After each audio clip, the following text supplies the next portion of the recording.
Hi, guys, and welcome back to this week's episode of What's Your Story?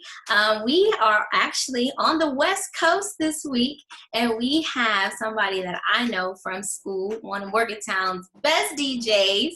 We have DJ Deazil. What's happening? So, thank you so much for doing this. I appreciate it. I And appreciate you having me. so, we're going to start from the top, and this is going to be a little different because you are kind of like an outsider of the music industry part, but still very important in the role that you play. So we're going to start from the top. And what is DJ Deazil's story? So I'm from DC, born and raised, went to school, college in West Virginia. And that's really when I started DJing and just learning. And from there, just really taking it serious, really figuring out my style, just going through the motions of DJing, ups and downs, all that. And then I went back to DC once I graduated college.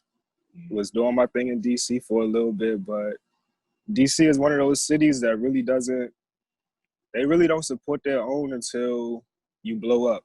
So like when you're trying to grind in DC, it's like so many obstacles that they make them for you so that you have to like jump through fire hoops constantly just to get opportunities. And then, you finally get the opportunity, they don't want to pay you. It's just a whole bunch of politics, I guess you could call it.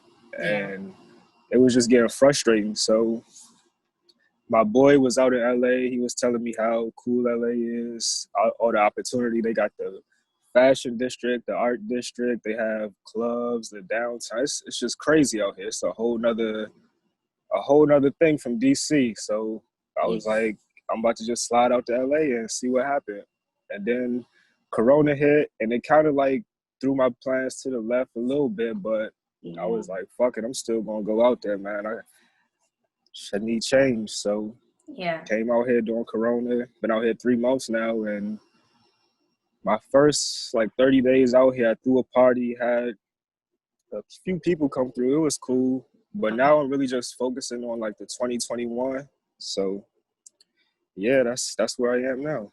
Did you go to school for music? Nah, I went to school for advertising, actually. Oh, communications and advertising.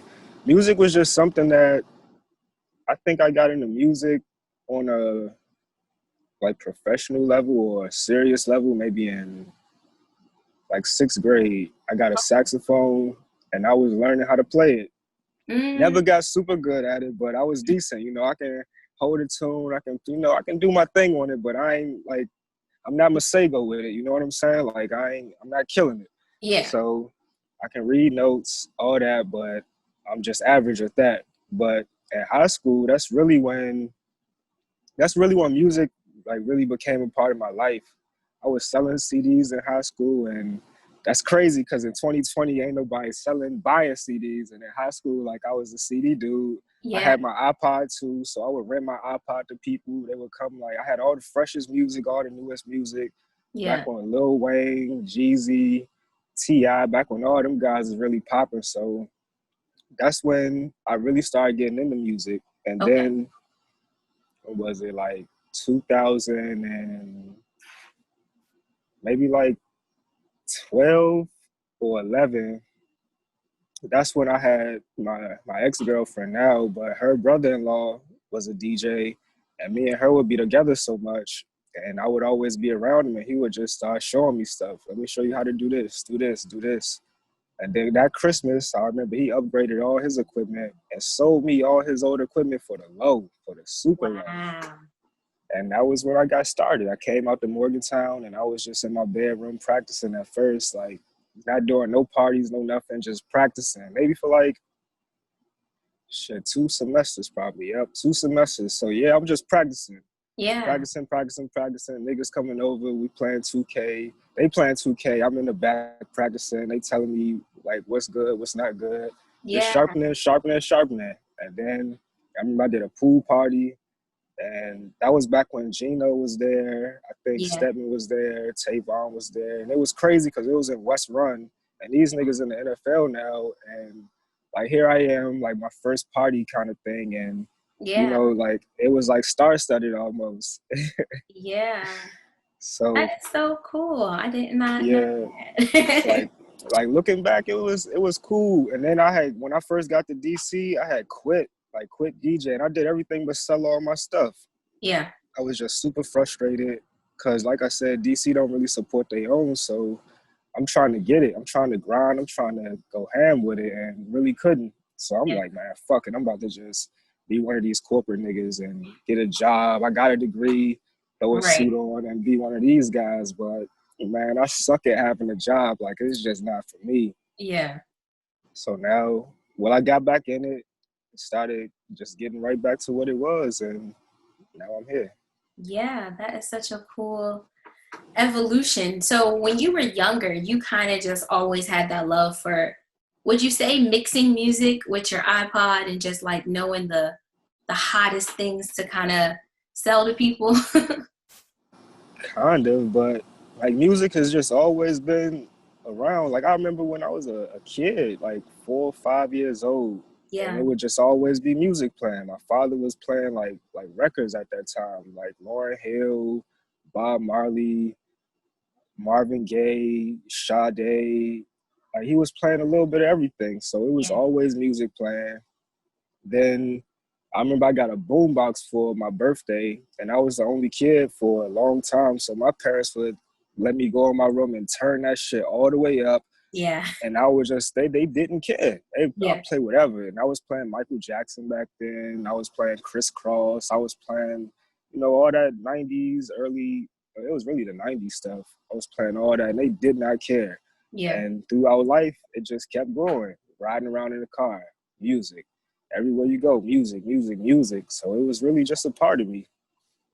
Okay. Yeah, that's really so how did when you were in Morgantown and you're kind of just like practicing and really honing your craft, how I guess my question is like, how did you get confidence or whatever to do the pool party? Like, was somebody like, how did you get your name out there? You know, because everybody knew if it was a party, it was either Jim or somebody, the other guy with Oh, the, the with Yimmy. the Yeah, drip, I think it you was know. Yimmy. Yeah, Yummy, yeah. So it's like, how did you kind of get that first step doing the pool party? Did you kind of just was like, I got y'all, or did somebody like put you on? Well, I had a mentor, and he was the one who was kind of like teaching me the craft, like the Okay, basics. He didn't really teach me how to scratch and all that. He was just making sure that I knew how to blend music. I knew how to mix and key, all those type of things. But as far as getting out there, like I said, you already know West Virginia ain't that big. It's not a whole lot of black people out there. So right. And we all just know each being other. That's what I'm saying. So just being black, I was just going to the gym, going to the rec, playing ball. I had classes, and then once I started meeting people, pull up, and they was pulling up. We playing 2K. I'm DJing, and they like, damn, you all right? Yeah, we need to go ahead and start running with you. We need to do this. We need to do Yeah, that. And I always been the type of person like, what's up with it? If y'all trying right, to do something, what's happening? And right. they wasn't faking. I wasn't faking either. So they threw that together, and it went down. Okay. So, and then fast forward to graduating and going back to DC, you really weren't doing much out there before you moved to LA, like DJing wise. Oh yeah, yeah, yeah. But so before I came to LA, that's really when things was taking off for me for real. Okay. This so the whole what's this 2020? So I say 2019. That's really when things started getting crazy. I DJ'd a party for John Wall, Mhm. Michael Blackson. What's my guy name up in New York? Casanova. Okay. Who else? I mean, it was a lot of celebrity parties that I did, and it was there, and it's like, damn, it's possible. Yeah. But like it'll be times when I couldn't be the headlining DJ. It'll be times when like they will book another DJ. Like it'll be the day of the party and I'm supposed to be the DJ and they'll book another DJ and be like, yo, we gonna have you open because this DJ is bigger and Mm, like stuff that really I guess it does matter, but it doesn't matter. yeah. And I was just really getting frustrated with it because it's like, damn, I'm putting in all the work Right. and y'all just bump me to the side and bring in another guy. And then when the other guy get there, Like that's all they say is this DJ has a bigger following, and you get to the club and it's the same niggas that you see on the regular. So Right. it's like, man, it's I couldn't take that, man. I just couldn't take it. So I'm Yeah. like, look, I'm about to just go ahead and slide out and see what I can do out here. Yeah. Just stepping out on faith. I mean, it's really more than faith because it's a plan, you know. It's not Yeah. like I'm freestyling. So, you know, when you really got a plan and you just gotta make those pieces slide into that puzzle, that's Yeah. what it's about. But now it's way more than faith because it's not like I'm gonna just go out here and freestyle this. Nah, it's a real plan. Okay. It's a Okay. real Well, plan, yeah. faith plus preparation. Okay. Yeah. Got I it. like Got that. it. I like that, yeah. So kind of talk to me a little bit about what an end goal is for you as a DJ. Like, I've made it, I'm DJ Deazil, I'm here. Like, what does that like look like for you? It looks like a whole bunch of artists that probably never would have got an opportunity. They have crazy opportunities now. I definitely want to bring up all the artists that kind of get overlooked, the artists that no one's really paying attention to, because you know all the mainstream artists is really killing it right now. So Yeah. when I'm successful, I definitely want to have a label of solid artists. Okay. I want to have, like, that's a couple things I want to have. I want to have a DJ in school so I can teach people, you know, the correct way to DJ versus, you know, people just going on YouTube and thinking what they know is the right way versus, nah, pull up, learn how to do it the right way, and yeah, we're gonna get you right. So Yeah. having a DJ school and having a studio, those would probably be the start of my retirement, I guess. And then from there, just, well, not my retirement, but you know, like I'm looking at a whole lot of celebrities and how they going into their second career, I guess. Right. Like Shaq, how now he's killing it on the back end of the basketball. Like how Kobe, which is so tragic because he had just retired and he was about to do the same thing. So Yeah. like that's how I'm looking at DJing. Like, all right, I'll probably always be in it, but when I get Yeah. to that success level to the point where it's like, all right, I can kind of step back from the clubs and stuff. Let's make a different impact. Yeah, label, some artists, and a DJing school. Okay. Yeah. That sounds cool. So let's kind of rewind then and talk a little bit about um, the strides you think that you, I guess, you plan to take to get to that point, even with the halt of the pandemic. It's really about who you know. So, Okay. you know, I've really been quiet on my social media. It's almost like I'm dead for real because I really just had to take a, for real. Like, you know, if you don't get on social media and you ain't posting every day, like people forget about you quick. Yeah. So I'm really kind of taking that and using it to my advantage because I'm just studying DJs and seeing, you know, like who the top DJs, how they're doing. And Yeah. then you come down a level from there. And then it's like, all right, the DJs is not on the top. They're doing it like this. So I'm really just studying everything, really just like I was in it. So now I can Yeah. take a step back and really look at it from like a bird eye view. And it's like, oh, okay, so these are the things I need to do. So really just learning the music out here, really getting tapped in with the artists out here. And I feel Yeah. like once that happens, then it'll tap me in with other DJs. And then once that happens, then we can start to have those conversations about what artists do you think are popping, you know, things like that. And then moving on from there, you know, the DJ in school, as far as the credentials and everything, that's going to be a lot of politics. But just to have a business plan of it, I think just tapping in with other DJs and artists, you know, you can really start to figure out how that should look. Yeah. Networking is everyone's best friend. Yeah, I mean, I even network in the grocery store. I swear to God, like For real. I'm not. Yeah, like straight up, everywhere you go, you have to like you got to be a walking billboard for yourself. You do. You are your So own personal business card. yeah. It's and then it's like so many different ways to do it. So Yeah. it's beautiful. Like 2020, I feel like it's a dark time that we're in, but it's still a beautiful time because of how far everything has come. Yeah. And that's a great way of looking at it too, because it's like, you know, that this is like, we want to say temporary. So we're fingers Yeah, crossed that this yeah. is a dark storm that we're just kind of passing through. And eventually everything that we have like either set up for ourselves or planned out can come to fruition later Yeah, on. And now is yeah. like that hope for us to kind of really just marinate in the moment, kind of. Just grind. It's Yeah. like it's almost like a setup, right? So the Yep. world is shut down, and it's like, what else can you do? You can be in the house, like on the couch, eating chips and watching Netflix series all day, or you can really buckle down and say, all right, when all this is over, what do I want to be, or where do I want to be at the door of, and just Exactly. create it. So once everything opens up, you right at the door, and shit, who knows how it's gonna go? But like you said, at least you got all your stuff together, so you ready to go. Exactly.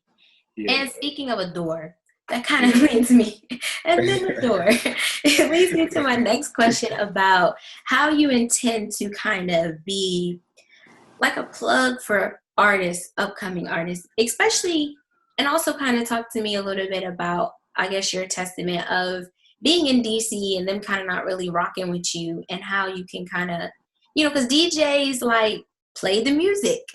You got to get, you know, so what kind of role do you see yourself playing as like that influential plug for musicians coming up? So 2021, I'm gonna drop.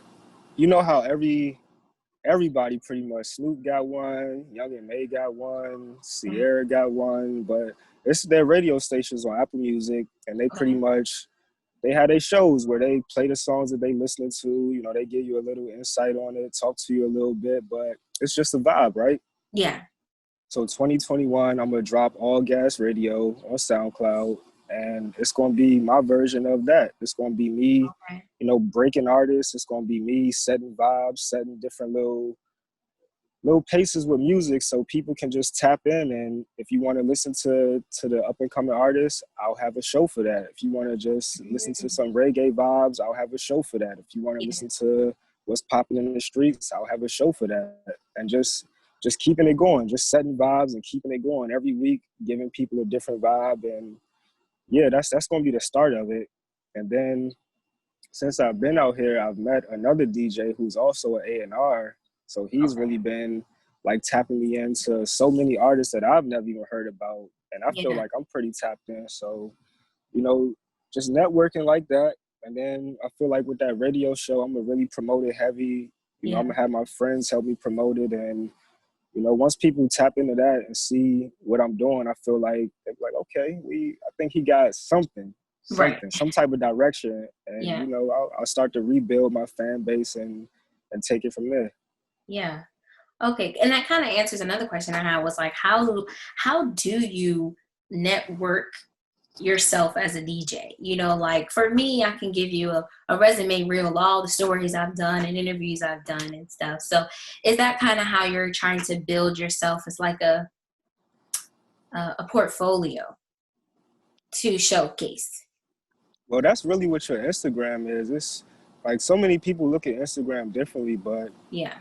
I look at it like a digital portfolio, because you can go on my Instagram all day and see pictures of me with this person or videos of me doing this, but it's like Yeah. until you really meet me and feel my energy, see my personality and things like that, I kind of feel like everything else is really your portfolio, because Yeah. people going to look at it, people will be interested. That's why you spice it up and make it look as good as you can. But Right. like overall, you really got to just get into the room with those people and sell yourself. Before you can do that, I mean, definitely Instagram, social media, yeah, that's the wave. But eventually you're going to have to shake a hand and talk to somebody, and Right. you got to be polished up. You got to know what you're talking about. You got to have your stuff together. So that's what networking is for me. Just having well, right now my social media is slumming, but I do have my stuff on my phone and everything I'm working on. But as far Okay. as the people that I come in contact with, just making sure I have good energy, making sure that when I'm talking, I'm not fumbling all over my words, sounding crazy. Yeah. Just really being in tune, really being knowing what you wanted, knowing how to get it. So when you get into in contact with those people, it's like, yeah, let's go ahead and have this elevator conversation right quick. For you, I want to talk to you about Deazil Oh yeah, because that's not your name, nah. and it's not spelt like gas, diesel gas. Hmm. So, kind of talk to me a little bit about how you came up with the name DJ Deazil. So it's corny, right? And I don't know. I tell it anyway, but I've always been into muscle cars, right? And Okay. just follow me, right? So I always been into muscle cars. So growing up, it's like, damn, these muscle cars are dope. And then when I started to learn about them, it's like you can't put regular gasoline inside of them because the engines are, it'll fuck the engines up. They need more power. Yeah. So I was like, damn, that's dope that, they didn't create diesel fuel for muscle cars, but they made muscle cars for diesel fuel. Yeah. So it's like, okay, that's dope. Like the fuel, they got to put diesel in it because these cars just a little bit more turned up than the regular cars. So, okay. Okay. So then I'm like, all right, I like that. So the diesel fuel is what's going inside of me so I can turn the crowd up, turn the people up. But then I'm small. Like, I'm small. I'm not the biggest dude ever. Yeah. And it's like if I spell it like how I normally spell it, now I got issues with Shaq because he's DJ Deazil too. Right. And then people looking at me like you're not a big dude, so like what's going on? Right. So that's why I kind of flipped it and spelt it differently. But like that's pretty much what it is. Just gotta turn up a little bit different. You gotta have a little different fuel in you because like when I'm playing music, I want people to be moving. I don't want to Right. be one of those DJs where you like sleeping in the club or Right. like it's really DJs out here that you be like, man, what the hell is this dude playing right now? Like I definitely want to be turned up the whole time. Like at the end of the night, I want to see somebody passed out. I want to see Right. people over in the corner like laughing and having a good time. Like you really want to look around the view and the room and see just Sweat. all positive. Yeah. Just all positive vibes. So, you gotta have a little bit different fuel up in you. Yeah. Oh, that's great. I love that. Okay. Yeah, it's corny, but I knew it was it's something.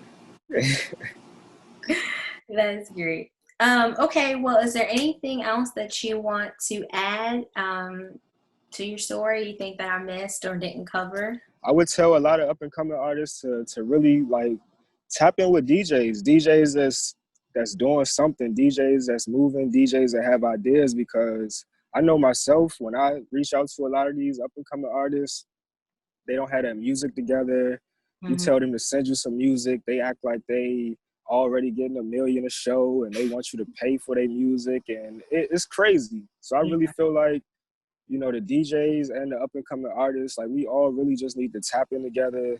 Like the bread is gonna come. Like fuck the money, because niggas is so concerned about making $1 million right now that they can't even establish themselves. So man, we really just need to tap in together. DJs, artists, tap in. We really need to start working together more. We really just gotta tap in. We really just gotta get a little bit more focus and Yeah. really take this thing to the next level because the world is ready for it, but man, black people, we just gotta get on the same accord. So yeah, that's really the takeaway. Like anybody to see this, if you're an up and coming artist or know an up and coming artist, like definitely tap in because man, they ready for it. They Yeah. ready for it. Now, 100%. going off of piggybacking off of that, is there a certain way to approach a DJ? Every DJ different, it's personalized DJs that I didn't DJ side by side with that you just be looking like, man, this nigga tripping. It's DJs that I've been in a club with. I won't say his name, but at the end of the night, an artist came up to him and was like, yo, can you play my music? I just dropped a tape. I'm from the city, whatever. I've been following you. Can you play my music? And the DJs looked the man straight in his face and told him, I can't save you. And I was like, man, if I was an artist, I would have been ready to fight that dude. But Right. so it's really the DJ's personality.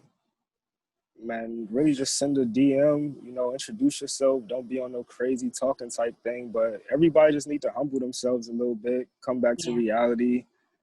But it's really the personality. For me, I'm a people person. If you want some stupid stuff, you talking crazy, I just leave you to the side. But, you know, if you come at me the right way, hey, I'm an artist from wherever, you know, this song is bubbling in my city. Can you check it out? You know, give me some, how you feel, some feedback on it, whatever. Oh yeah, I like this song, or whatever. Give you some feedback. It's going to be positive feedback because I'm not really into tearing nobody down. So I'm going to give you some positive feedback. And from there, you know, let's work. Let's do this. Let's do that. Let's try to make something happen from it. So Tell the people where they can follow you and how to get in contact with DJ. yeah, so all social media at DJ Deazil. And right now I'm really heavy on, well, I'm about to get heavier on my SoundCloud and my Instagram. It's a lot of artists that I talk to as well that they say the same thing. Like, their cities don't rock with them. Their cities really don't support them. And like, Yeah, really coming from, you could talk to any artist from DC that then came out of DC. DC really just don't support its own. So you really just gotta tap in, man. Just, man, Instagram is a great tool. I feel like people are using it, but some people may be using it the wrong way or not really knowing how to use it. yeah, Tap in with these artists. Atlanta is definitely a place where y'all got it down packed. Like, I love it. I haven't been to Atlanta, but all the stories, all the artists I've talked to, like, y'all rock with each other out there. So yeah. yeah, the whole world just need to get on that movement Atlanta on, and I think we'll be straight. But artists that cities ain't messing with them, man, find some people that's messing with you and just rock with who rocking with you. Yeah, that's the best way to think of it. Yeah. Real quick, is there anything, I think you kind of talked a little bit about your preparations for that you have for 2020, but that you're probably just planning on for 2021. In addition to your radio that you're trying to push, is there anything in addition that people can look forward to from you from in the future? Yeah, I'm working on a brand as well, but I'm still getting all the like licensing for it. But it's called Show Love, Get Love. Okay. I'm working on that, and then the radio. And I don't want to put too much on my plate at one time because like it'll get to the point where now I'm trying to manage this and manage that, and I really don't know how it's going to even go. So I just want to start off with the brand, start off with the radio, and kind of take it from there. But yeah, I definitely want to get people tuned back in, get people back in the DJ mixes. I don't even know if do DJs still put mixes out. Like, when the last time you heard a DJ mix? Right. That's what I'm saying. I don't think so. Or Yeah, like I haven't everybody's on the seen them. playlist now. The Yeah. playlists are cool. Playlists are cool, but to actually hear a DJ like in the mix, it's just something different about it. So Yeah. I'm trying to unite with these DJs and these artists and really giving the people that experience again. All right, guys, that is all that we have for this week's episode of What's Your Story with DJ Deazil, bringing all the way from LA. Yeah, yeah. Thank you so much for doing this again. I really appreciate it. And it was so good catching up with you again. You too, and I appreciate you for having me. No worries.